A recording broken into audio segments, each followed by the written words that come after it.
पिछले अंक में हमने बात की थी कि मधुशाला के संदर्भ में बच्चन जी शिव की प्रतिमा के बारे में क्या कहते हैं, बुखार के बारे में बच्चन जी के क्या विचार थे और जीवन में राग और आग के महत्व की। आज बात करते हैं कि जब गांधी जी से लोगों ने मधुशाला की शिकायत की तो उनकी क्या प्रतिक्रिया थी। ये घटना है 1940 के आसपास की।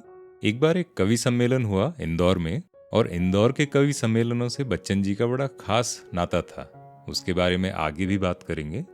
तो बहरहाल बच्चन जी तीसरे दर्जे के डब्बे में महादेवी वर्मा जी और नवीन जी की संगत में यात्रा कर रहे थे। महादेवी जी बेंच पर सो रही थी और नवीन जी उनके सिरहाने बैठे प्रेम से उनके मुख पर पंखा झल रहे थे। रास्ते में माखनलाल चतुर्वेदी ने सबको अपने यहाँ ठहराया था। बच्चन जी सम्मेलन के बारे में कहते हैं, उस सम्मेलन के बहुत सारे चित्र मन पर हैं। मंच पर महाराजा यशवंतराव होलकर और धन कुबेर हुकुमचंद सेठ के बीच अधिक नहीं तो समान गरिमा से बैठा एक नंगा फकीर। हाँ जी, ये फकीर था सभा का विशेष अतिथि मोहनदास करमचंद गांधी। अब कुछ लोगों ने गांधी जी के पास जाके शिकायत कर दी कि जिस सम्मेलन के आप सभापति हों उसमें बच्चन नाम का एक कवि मदिरा का गुणगान करने वाला है। बड़े आश्चर्य की बात है। अब गांधी जी के बारे में तो कहा जाता है कि वो एक नॉन वायलेंट फैसिस्ट थे, तो बस फिर क्या था, ठीक आधी रात के करीब गांधी जी का फरमान पहुंच गया बच्चन बाबू के पास, और फरमान मिलते ही कवि महोदय की सिट्टी पिट्टी गुम। क्या करें, गांधी ने बुलाया है, इनकार भी नहीं कर सकते। लोगों को तो मांगने पर भी गांधी जी से मिलने का समय नहीं मिलता था। यहाँ बच्चन जी को बुलवाने की खुशी तो थी, साथ में डर भी था कि अगर कह दिया मधुशाला ना पढ़ा करूं या नष्ट कर दूं तो उनकी आज्ञा को टालना कैसे संभव होगा। तो काफी सोच विचार करके बच्चन जी तैयार हो गए गांधी जी से मिलने के लिए।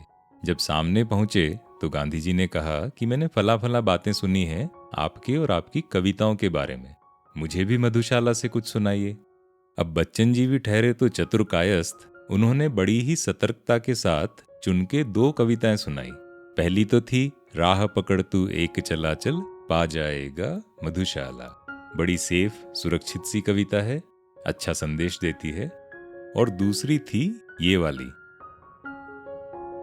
मुसलमान और हिंदू हैं दो एक मगर उनका प्याला। मुसलमान और हिंदू हैं दो एक मगर उनका प्याला।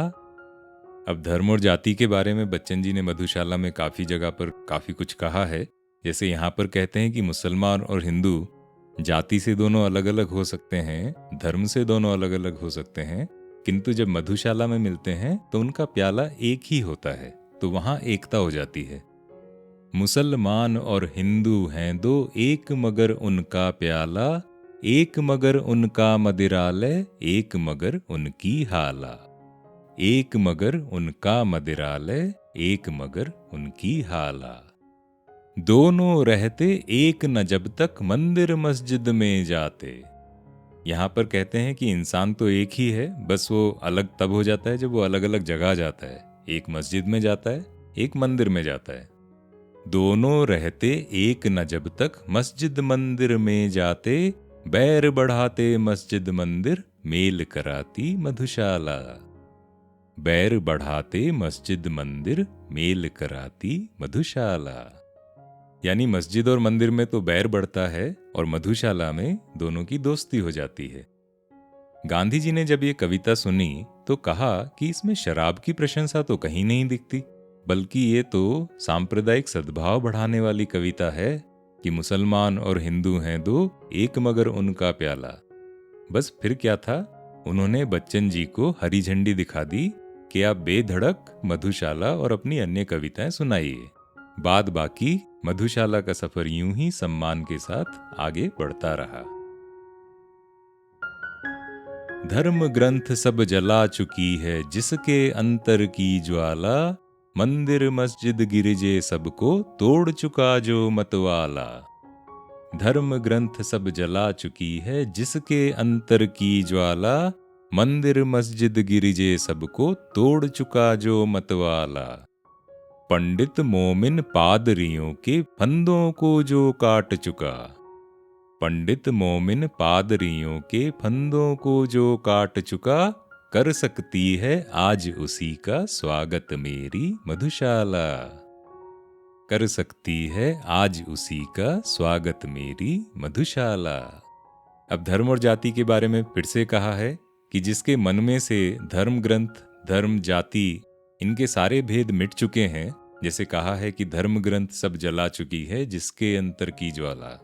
और मंदिर, मस्जिद, गिरिजे सबको तोड़ के जो मतवाला आया है, जो पंडित और मोमिनों के फंदों से निकल चुका है, मेरी मधुशाला उसका दिल से स्वागत करती है। धर्म और जात पात का विरोध इन पंक्तियों में बड़ा साफ झलकता है। महत्वपूर्ण बात यह है कि कंधों पर सिर हो, ना कि सिर पर पगड़ी या हैट। हैट या पगड़ी आपके सिर को नहीं बदल सकते, सिर तो एक ही रहेगा। और जो संदेश यहाँ पर है कि पंडित मोमिन पादरियों के फंदों को जो काट चुका, कर सकती है आज उसी का स्वागत मेरी मधुशाला।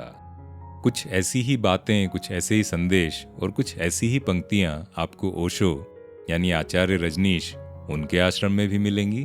वो भी कहते हैं कि आप अपनी धर्म, जाति सब कुछ मेरे आश्रम के बाहर छोड़कर अंदर आइए।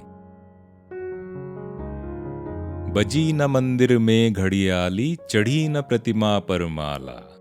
बजी न मंदिर में घड़ियाली, चढ़ी न प्रतिमा पर माला। बैठा अपने भवन मुअज्जिन, देकर मस्जिद में ताला। बैठा अपने भवन मुअज्जिन, देकर मस्जिद में ताला। लुटे खजाने नरपतियों के, गिरी गढ़ों की दीवारें। लुटे खजाने नरपतियों के, गिरी गढ़ों की दीवारें। रहे मुबारक पीने वाले, खुली रहे यह मधुशाला। रहे मुबारक पीने वाले, खुली रहे यह मधुशाला। यहाँ कहते हैं कि दुनिया में चाहे जो होता रहे, मंदिर में घंटी बजे ना बजे, प्रतिमा पर माला चढ़े ना चढ़े, चाहे मस्जिद में ताला लगा हो, चाहे लखपतियों और करोड़पतियों के महल गिर गए हों, लेकिन जो पीने वाले हैं, जो इस भेदभाव से ऊपर उठ चुके हैं, उनके लिए दुनिया की मधुशाला हमेशा खुली रहेगी। इरादे हों तो मधुशाला जैसे बुलंद, जो आंधी, तूफान, गर्द गुबार के बाद भी बरकरार रहें।